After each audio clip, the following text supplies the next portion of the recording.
ले अचार आने दो इसको भी।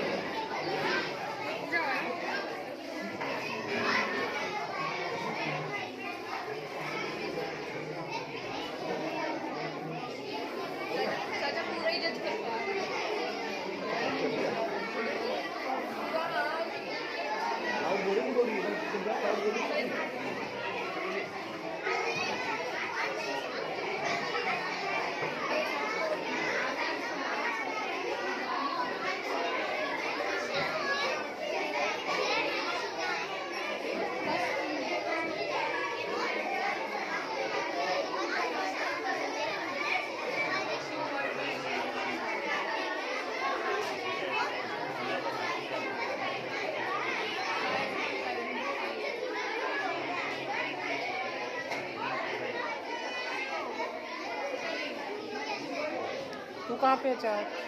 यहीं पे? अच्छा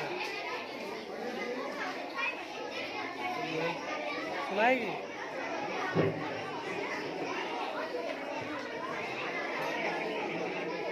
Morning, ma'am. My name is Raja. I am from class 4T. Today I tell you how play a fraction hopscotch. This game is a fun way to learn about fractions. Toss the pebble. Toss a small pebble onto a one number of square. Sit the square with pebbles on it. If you step on a square with pebbles, you will be out. Hop all the way in one hole. Turn around and hop back to the starting number, that is 0. Saying fraction in reverse order. Now continue doing it with others. Fraction. Explanation. Fraction 2 by 8 and 1 by 4 are equal, hence called equivalent fraction. Similarly, fraction 4 by 8, 1 by 2 and 2 by 4 are called as equivalent fraction. Fraction 6 by 8